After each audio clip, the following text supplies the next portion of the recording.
नमस्कार दोस्तों। एडुटेरिया के न्यू बुक करंट अफेयर्स वार्षिकी 2022 के बुक में एक बेहतरीन टॉपिक दिया हुआ है, इन्वायरमेंट टू द पॉइंट। आजकल इन्वायरमेंट पे काफ़ी चर्चा हो रही है विश्व में, तो इससे प्रश्न काफ़ी ज़्यादा आने लगा है। तो आइए देखते हैं कुछ प्रमुख पॉइंट इन्वायरमेंट के। और हाँ, नए हैं तो सब्सक्राइब जरूर कर लें। एडुटेरिया, स्पीडी, प्रतियोगिता दर्पण आदि कई बुक के अच्छे कंटेंट को इस चैनल पे उपलब्ध कराया जाता है। सब्सक्राइब तो कर ही लिए होंगे, तो आइए शुरू करते हैं। पहले वन लाइनर से। पर्यावरण की रक्षा के लिए 20 अक्टूबर 2022 को प्रधानमंत्री नरेंद्र मोदी ने केवड़िया में मिशन लाइफ आंदोलन की शुरुआत की। पर्यावरण के रक्षा के लिए प्रधानमंत्री नरेंद्र मोदी ने केवड़िया में मिशन लाइफ आंदोलन की शुरुआत की। नेक्स्ट पॉइंट है, आईएसए की तीसरी असेंबली की आभासी बैठक में भारत और फ्रांस को 2 साल के लिए पुनः सह अध्यक्ष चुना गया है। आईएसए की तीसरी असेंबली में भारत और फ्रांस को 2 साल के लिए। नेक्स्ट पॉइंट है, नामीबिया से लेकर कुनो राष्ट्रीय उद्यान में रखे गए चीतों की निगरानी के लिए पर्यावरण मंत्रालय द्वारा 9 सदस्यीय टास्क फोर्स का गठन किया गया है और ये 17 सितंबर को छोड़ा गया था चीते को। नेक्स्ट पॉइंट है, life style for environment mission के तहत अग्नि तत्व अभियान का पहला सम्मेलन लेह में आयोजित किया गया है। Life style for environment mission के तहत अग्नि तत्व अभियान का पहला सम्मेलन लेह लद्दाख में आयोजित किया गया है। अगला पॉइंट है, छत्रपति शिवाजी महाराज अंतर्राष्ट्रीय हवाई अड्डा मुंबई पूरी तरह हरित ऊर्जा में बदल गया है, जो अपनी 95% ऊर्जा आवश्यकता हाइड्रो एवं पवन ऊर्जा से एवं 5% सौर ऊर्जा से प्राप्त करता है। अगला पॉइंट है कि मध्य प्रदेश वन्य जीव बोर्ड द्वारा एक नए tiger reserve Durgavati tiger reserve को स्थापना की मंजूरी प्रदान की गई है मध्य प्रदेश वन्य जीव बोर्ड के द्वारा। अगला पॉइंट है, हरियाणा के गुरुग्राम में 10,000 एकड़ में दुनिया का सबसे बड़ा जंगल सफारी पार्क विकसित किया जाएगा। कहाँ किया जाएगा? हरियाणा के गुरुग्राम में दुनिया का सबसे बड़ा जंगल सफारी पार्क। नेक्स्ट है, पश्चिम बंगाल के दार्जिलिंग में स्थित पद्जा नायडू हिमालयन जूलॉजिकल पार्क को देश का सबसे अच्छा चिड़ियाघर घोषित किया गया है। पार्क का नाम सरोजिनी नायडू की बेटी के नाम पर रखा गया है। यह पार्क गंभीर रूप से संकटग्रस्त हिमालयन भेड़िया तथा लाल पांडा के लिए प्रसिद्ध है। हिमालयन भेड़िया तथा लाल पांडा के लिए प्रसिद्ध है पश्चिम बंगाल के दार्जिलिंग में स्थित पद्जा नायडू हिमालयन जूलॉजिकल पार्क, जो देश के सबसे अच्छा चिड़ियाघर घोषित हुआ है। अगला पॉइंट है, गुजरात के एकता नगर में पर्यावरण मंत्रियों का राष्ट्रीय सम्मेलन आयोजित किया गया, जिसका उद्घाटन प्रधानमंत्री नरेंद्र मोदी ने किया।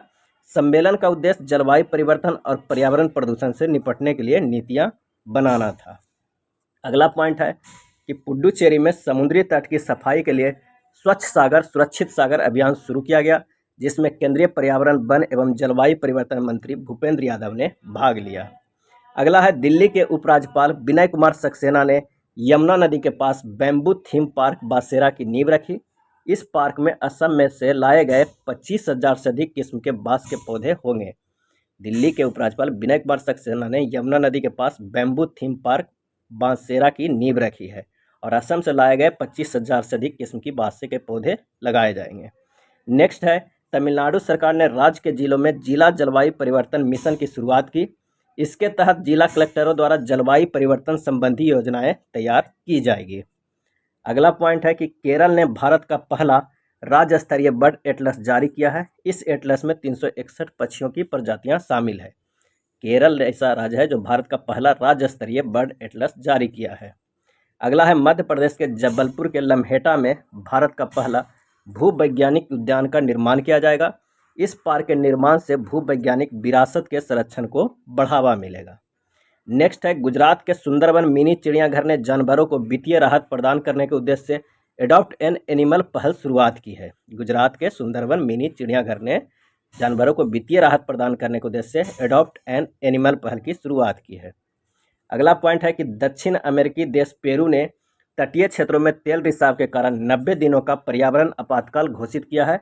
पेरू तट के पास स्पेनिश ऊर्जा फर्म रिप्सोल से 6,000 बैरल कच्चे तेल का रिसाव हुआ था। अगला है, हिमाचल प्रदेश के कुफरी में पर्यटन को बढ़ावा देने के उद्देश्य से देश का पहला स्काई पार्क स्थापित किया जाएगा।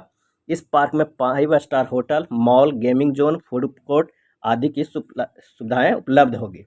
हिमाचल प्रदेश के कुफरी में देश का पहला स्की पार्क स्थापित किया जाएगा। अगला है, उत्तराखंड वन विभाग के रिसर्च विंग के द्वारा रानीखेत में देश के पहले वन चिकित्सा केंद्र का उद्घाटन किया गया। अगला है, उत्तराखंड के देहरादून में भारत के पहले क्रिप्टोगेमिक गार्डन का उद्घाटन किया गया। इस गार्डन में लाइकेन, शैवाल, कवक आदि की विभिन्न प्रजातियां पाई जाती है। रानीखेत में देश के पहले वन चिकित्सा केंद्र उद्घाटन हुआ और उत्तराखंड के देहरादून में क्रिप्टोगेमिक गार्डन का उद्घाटन किया गया। अगला है, केंद्र शासित प्रदेश लद्दाख ने 2025 तक ऑर्गेनिक बनाने के लिए सिक्किम के साथ समझौता किया है। सिक्किम 100% जैविक कृषि करने वाला भारत का पहला राज्य था। नेक्स्ट है, हिमाचल प्रदेश के काजा में दुनिया के सबसे ऊंचाई पर स्थित इलेक्ट्रिक वाहन चार्जिंग स्टेशन का निर्माण किया गया है। इसकी स्थापना गोइगो कंपनी ने किया है। हिमाचल प्रदेश में के काजा में दुनिया की सबसे ऊंचाई पर स्थित इलेक्ट्रिक वाहन चार्जिंग स्टेशन का निर्माण किया गया। इसकी स्थापना गोइगो कंपनी ने की है। नेक्स्ट पॉइंट है, जूलॉजिकल सर्वे ऑफ इंडिया ने अरुणाचल प्रदेश में पाई गई बंदर की एक नई प्रजाति का नाम सेला मैकोंग रखा है, जो यहाँ के सेला दर्रा के नाम पर है। अगला पॉइंट है कि दिसंबर 2021 में तमिलनाडु के काजू बेली वेटलैंड को राज्य का 16वां पक्षी अभ्यारण्य घोषित किया गया है और 17वां टैंक को। काजू बेली दक्षिण भारत की दूसरी सबसे बड़ी खारे पानी की झील है। 16वां काजू बेली वेटलैंड और 17वां नजरायन टैंक को। अगला है, सौभाग्य योजना के तहत घरों में सौर ऊर्जा आधारित विद्युतीकरण के मामले में राजस्थान प्रथम स्थान पर रहा। नेक्स्ट पॉइंट है, दिल्ली कैबिनेट ने भारत के पहले इलेक्ट्रॉनिक वेस्ट इको पार्क की स्थापना की मंजूरी दे दी है। यह पार्क ई कचरे को सुरक्षित तरीके से पुनर्चक्रण करेगा।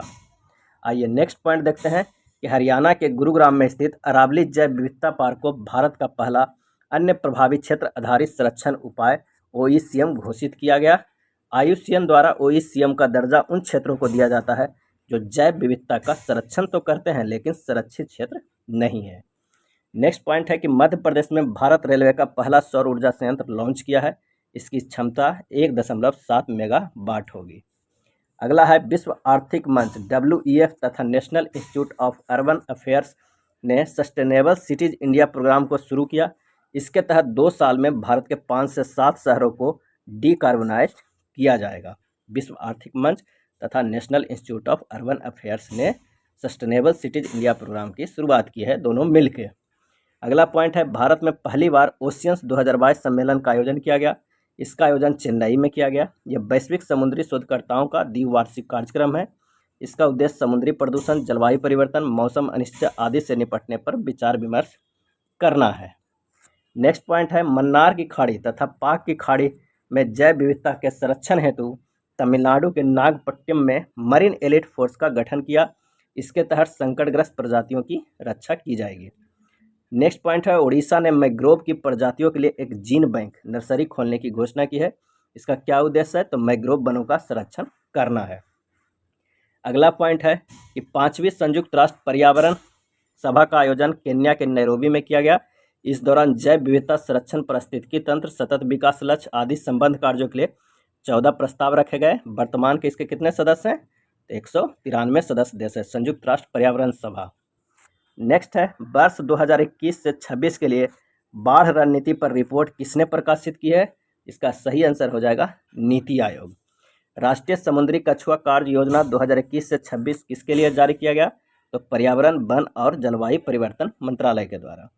नेक्स्ट है, वर्ष 2020 से 25 के लिए पर्यावरण, वन और जलवायु परिवर्तन मंत्रालय ने गिद्ध संरक्षण कार्य योजना का आरंभ किया है। नेक्स्ट पॉइंट है कि वर्ष 2021 से 30 तक संयुक्त राष्ट्र महासभा द्वारा संयुक्त राष्ट्र पारितंत्र पुनर्स्थापना दशक घोषित किया गया है। 2021 से 2030 तक संयुक्त राष्ट्र महासभा द्वारा संयुक्त राष्ट्र पारितंत्र पुनर्स्थापना दशक। नेक्स्ट है, महाराष्ट्र सरकार ने स्वयं को वन्य जीव कार्य योजना 2021 से 30 पारित किया है। ऐसा करने वाला यह भारत का पहला राज्य बन गया है। महाराष्ट्र सरकार ने वन्य जीव कार्य योजना 2021-30 पारित किया है। अगला पॉइंट है, महाराष्ट्र सरकार ने नागपुर में भारत की पहली वन्यजीव DNA प्रशिक्षण प्रयोगशाला का उद्घाटन किया। इससे वन्यजीव तस्करी को रोकने में मदद मिलेगी। नेक्स्ट है, 2021 tree city of the world के रूप में हैदराबाद और मुंबई शहर को चुना गया है। Tree city of the world, Hyderabad और मुंबई। उत्तराखंड के नैनीताल जिले में भारत के सबसे बड़े सुगंधित उद्यान एरोमेटिक गार्डन का उद्घाटन किया गया। अगला है, समुद्री जल स्तर बढ़ने के कारण दक्षिण कोरिया में दुनिया का पहला तैरता हुआ शहर का निर्माण किया जा रहा है, जो 2025 तक पूरा हो सकता है। समुद्री जल स्तर बढ़ने के कारण दक्षिण कोरिया में दुनिया का पहला तैरता हुआ शहर का निर्माण किया जा रहा है। कब पूरा होगा, 2025 में। अगला है सितंबर 2021 में किन दो देशों के बीच climate action and finance mobilization dialogue launch किया गया है? तो भारत और अमेरिका। भारत की तरफ से पर्यावरण मंत्री भूपेंद्र यादव ने हिस्सा लिया था। अगला पॉइंट है हवा में CO2 को सोखने वाला दुनिया का सबसे बड़ा प्लांट कहाँ शुरू किया गया है? तो आइसलैंड में। नेक्स्ट है राष्ट्रीय स्वच्छ वायु कार्यक्रम की प्रगति को ट्रैक करने के लिए भारत के पर्यावरण मंत्री भूपेंद्र यादव ने किस पोर्टल को लॉन्च किया? सही जवाब है प्राण पोर्टल। भारत का पहला डुंगोंग संरक्षण रिजर्व कहाँ स्थापित किया जाएगा? तो तमिलनाडु के दक्षिण पूर्वी तट पाक खाड़ी में। प्लास्टिक समझौता शुरू करने वाला पहला एशियाई देश? तो भारत है, भारतीय उद्योग परिसंघ के सहयोग से। भारत के सबसे ऊंचे हर्बल पार्क 11,000 फीट की ऊंचाई पर का उद्घाटन कहाँ किया गया? तो चमोली जिला उत्तराखंड में। कूलिंग एक्शन प्लान को लॉन्च करने वाला पहला देश कौन है? तो भारत है। अगस्त 2021 में थाईलैंड ने कोरल या मूंगों को नुकसान पहुंचाने वाले सनस्क्रीन पर प्रतिबंध लगा दिया है। राष्ट्रीय पर्यावरण संबंधी मानक प्रयोगशाला की आधारशिला प्रधानमंत्री नरेंद्र मोदी ने कहाँ रखी है? तो नई दिल्ली में रखी है। अगला पॉइंट है कि राजस्थान के रेगिस्तान में हरित आवरण बढ़ाने के लिए प्रोजेक्ट बोल्ड को किसने लॉन्च किया है? तो लॉन्च किया खादी ग्रामोद्योग आयोग, बॉर्डर सिक्योरिटी फोर्स मिलकर। इसके तहत जैसलमेर के तनोट गांव में 27 जुलाई 2021 को BSF ने KVIC के साथ मिलकर 1000 बांस के पौधे लगाए हैं। राष्ट्रीय डॉल्फिन अनुसंधान केंद्र कहाँ स्थापित किया जाएगा? तो पटना में किया जाएगा। गंगा नदी डॉल्फिन के लिए भारत की प्रथम वेधशाला भागलपुर बिहार में स्थापित करने की घोषणा की गई है। और दिल्ली के कनॉट प्लेस में भारत का पहला कार्यात्मक स्मॉग टावर को क्या किया गया है? लॉन्च किया गया है। नेक्स्ट है जून 2021 में जारी एक अध्ययन के अनुसार विश्व के सबसे ज़्यादा किस्म के तितली का घर कहाँ है? तो कोलंबिया में है। जून 2021 में जारी एक अध्ययन के अनुसार विश्व के सबसे ज़्यादा किस्म की तितली का घर कोलंबिया में। भारत के किस राज्य में तीनों प्रजातियों के मगरमच्छ पाए जाते हैं? उड़ीसा राज्य में। वाल्मीकि टाइगर रिजर्व बिहार दिसंबर 2021 में बिहार सरकार ने कैबिनेट की बैठक का आयोजन किया। Valmiki tiger reserve. भारत का पहला परागकण पार्क यानी पोलिनेटर पार्क किस राज्य में खोला गया? तो नैनीताल उत्तराखंड में। नेक्स्ट है भारत के किस बांध पर 600 मेगावाट की फ्लोटिंग सौर ऊर्जा परियोजना का निर्माण किया जा रहा है? तो ओंकारेश्वर बांध जो मध्य प्रदेश में स्थित है। अगला है किस नगर निगम ने बढ़ते प्रदूषण को देखते हुए थैला बैंक की शुरुआत की है? तो लखनऊ नगर निगम ने। लक्षद्वीप में अटल पर्यावरण भवन का उद्घाटन किया गया है। भारत का पहला वेटलैंड संरक्षण और प्रबंधन केंद्र किस शहर में स्थापित किया गया? तो चेन्नई तमिलनाडु में। नेक्स्ट है समुद्री शैवाल पार्क तमिलनाडु में स्थापित करने का निर्णय लिया गया। समुद्री शैवाल पार्क तमिलनाडु में स्थापित करने का निर्णय लिया गया। अम्बोली जैव विविधता विरासत स्थल किस राज्य में स्थापित करने की घोषणा की गई है? इसका सही जवाब है महाराष्ट्र। नेक्स्ट है किस देश के पर्यावरण क्षति करने वाले व्यक्ति को दंडित करने के लिए इकोसाइड बिल लाया गया है? तो फ्रांस देश में।